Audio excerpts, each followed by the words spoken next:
नमस्कार, HP लाईव्हच्या या विशेष बातमीपत्रात आपलं स्वागत आहे। आपल्याशी चर्चा करण्यासाठी आज आहेत हार्दिक पाटील। हार्दिक पाटील हे नाव वसई विरारमध्ये चांगलंच परिचयाचं आहे। गेल्या 10 वर्षांमध्ये त्याने जवळपास 45च्या आसपास फुल आणि हाफ आयर्नमॅन स्पर्धा पूर्ण केलेल्या आहेत। भारतातच नाही तर जगभरात त्याने आपलं नाव आपल्यासोबत आपल्या वसई विरारचं नाव देखील त्याने उंचावलेलं आहे। कशा या स्पर्धा पूर्ण केल्या, पुढचा गोल त्याचा काय, आणखीन काय स्पर्धा आहेत, आपण याच्याशी संपूर्ण या विषयावर त्याच्याशी चर्चा करणार आहोत। हार्दिक नमस्कार या चर्चेमध्ये। नमस्कार। काय सांगाल की आतापर्यंत जवळपास 45च्या आसपास या स्पर्धा पूर्ण केलेल्या आहेत, कसा एक्सपिरियन्स होता आणि यामध्ये हाफ किती फुल किती याच्याबद्दल आम्हाला थोडक्यात माहिती दे। मी 2015 पासून ट्रायथलॉन म्हणजेच आयर्नमॅन, हाफ आयर्नमॅन किंवा इतर शॉर्ट डिस्टन्स ट्रायथलॉनमध्ये सहभागी होत होतो। सध्या परत तुम्ही सांगितलं त्याप्रमाणे माझे 20 हाफ आयर्नमॅन स्पर्धा कंप्लीट केलेल्या आहेत। ते सध्या भारतातून मी एकमेव खेळाडू आहे ज्याने 20 हाफ आयर्नमॅन कंप्लीट केले आणि 25 वेळा फुल आयर्नमॅन मी कंप्लीट केले आहेत। तर 25 वेळा फुल आयर्नमॅन कंप्लीट करणारा मी दुसरा भारतीय आहे। आणि आत्ताच 2 आठवड्या अगोदर फ्लोरिडामध्ये मी अल्ट्रामॅन ही स्पर्धा कंप्लीट केली, तो मी 18वा भारतीय झालो। आणि यावर्षी पण जसं दरवर्षी मी सर्टन नंबर्स ऑफ इव्हेंट करतो तसे यावर्षी देखील बरेचसे इव्हेंट लाईन अप आहेत।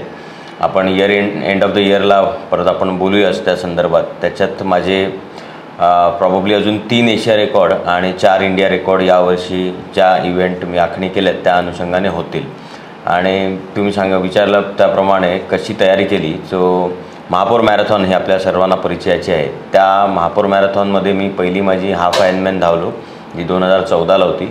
आणि 2014ला बरेचसे सिटीमध्ये, स्टेटमध्ये किंवा इंडियामध्ये बरेचसे इव्हेंट मी अटेंड केले आणि त्या दरम्यान मला ट्रायथलॉनची माहिती मिळाली। ट्रायथलॉनची माहिती घेत असताना मला आयर्नमॅनच्या रिलेटेड माहिती मिळाली।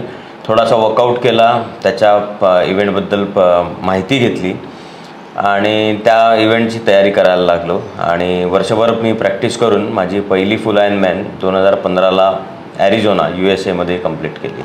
म्हणजे ट्रायथलॉन म्हणजे नेमक्यामध्ये काय काय असतं ते थोडक्यात सांगच्या प्रेक्षकांच्या माहितीसाठी। येस, ट्रायथलॉन स्पर्धा ही बेसिकली 3 स्पर्धा एकत्रित करण्यात येतात, त्याला ट्रायथलॉन स्पर्धा बोलतात, ज्यामध्ये स्विमिंग, सायकलिंग आणि रनिंग असं 3 स्पर्धा प्रकाराचा एकत्रितकरण असते। आणि त्यामध्ये आयर्नमॅन ही एक दिवसीय सर्वात कठीण समजली जाणारी स्पर्धा आहे, ज्याचं ॲफिलिएशन वर्ल्ड ट्रायथलॉन युनियनतर्फे दिलेलं जाते।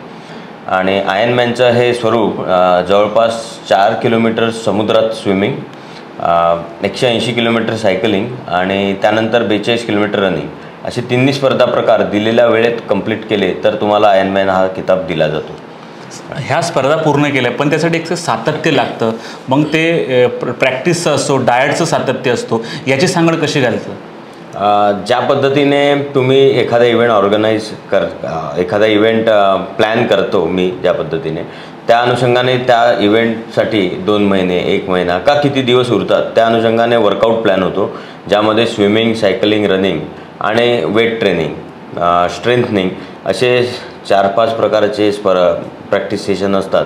आठवड्यातून 5 ते 6 दिवस, दिवसातून 1-2 तास असं वर्कआउट प्लॅन केला जातो। जनरली आठवड्यातून 20 ते 25 तास वर्कआउट हे आयर्नमॅन स्पर्धेसाठी आखलं जाते। आणि त्याचबरोबर ज्या पद्धतीने तुम्हाला वर्कआउट करायचं आहे त्याच्या अनुषंगाने आहार 2 दिवस अगोदर काय खावं, 1 दिवस अगोदर काय खावं, तर तुमचा परफॉर्मन्स तसा चांगला राहावेल प्रॅक्टिससाठी। तो तसं सर्व जसं आपल्याला सर्वांना माहिती आहे की न्यूट्रिशनिस्ट आहेत, वेरियस कोचेस अवेलेबल आहेत, ऑनलाईन माहिती प्रोव्हाइड होते आता। त्याच्यामुळे या सध्याच्या काळात आयर्नमॅन करणं किंवा अशा मोठ्या पल्ल्याच्या स्पर्धा करणं ही कठीण गोष्ट झाली नाही आहे, हीच सोपी गोष्ट जर तुम्ही प्रॉपर प्लॅनने केलं तेव्हा। तर येत्या काळात कुठच्या स्पर्धा अजून आहेत? आम्ही असंही कळलं की जपानला देखील जाणार आहेत। येस, जपानला मी पुढच्या आठवड्यात मॅरेथॉनसाठी जाणार आहे। ती वर्ल्ड मॅरेथॉन मेजर सिरीजमधली माझी शेवटची मॅरेथॉन असणार आहे, ज्यामध्ये 2 वेळा 6 स्टार मेडल, ते 6 स्टार मेडल मिळते, त्याची माहिती मी तुम्हाला आल्यावर देईलच नक्की। तर ते करणारा मी एकमेव एशियन असणार आहे, भारतीय तर आहेच, तसे 2दा माझे ती वर्ल्ड मॅरेथॉन मेजर सिरीज ही 2दा मी एका वर्षात कंप्लीट केलेली आहे. 2019ला एकदा कंप्लीट केली आणि 2023ला त्याची शेवटची स्पर्धा आता 2024ला आहे आणि त्याची मी वाट बघतोय आणि I am ready for that. Hardik पाटीलने वसई विरारचं नाव हे जगभरात उंच केलं आहे. असे अनेक हार्दिक पाटील तयार करण्यासाठी काय त्यांना लोकांना किंवा तरुणांना वसई विरारचं तू मार्गदर्शन करणार आहेस? मी 2015ला जेव्हा माझा पहिला इंटरव्ह्यू दिलेला त्यावेळेलाच मी सांगितलेलं की माझ्या आईच्या नावावर एक स्पोर्ट्स क्लब मी लवकरच ओपन करणार आहे. त्या अनुषंगाने ऑलरेडी माझी तयारी चालू आहे. पण जास्तीत जास्त खेळाडू तयार करण्यासाठी मला पहिले अनुभव घेणं गरजेचं आहे. त्याचबरोबर मी फिटही राहतो या कारणाने आणि त्यामुळे मी जास्तीत जास्त स्पर्धा अटेंड करण्याचा प्रयत्न करतो. तिथून माहिती प्रोव्हाइड झाली, तिथून नॉलेज मिळालं, तर त्या अनुषंगाने मी लवकरच एक स्पोर्ट्स क्लब करणार आहे ज्याच्यामध्ये गरजू मुलांना ट्रेनिंग आणि प्रॅक्टिस सेशन प्रॉपर वर्कआउट करून वेरियस कोचेस ठेवून मी जनरली आयर्नमॅन तयार करण्याचे मी मानस ठेवलेला आहे.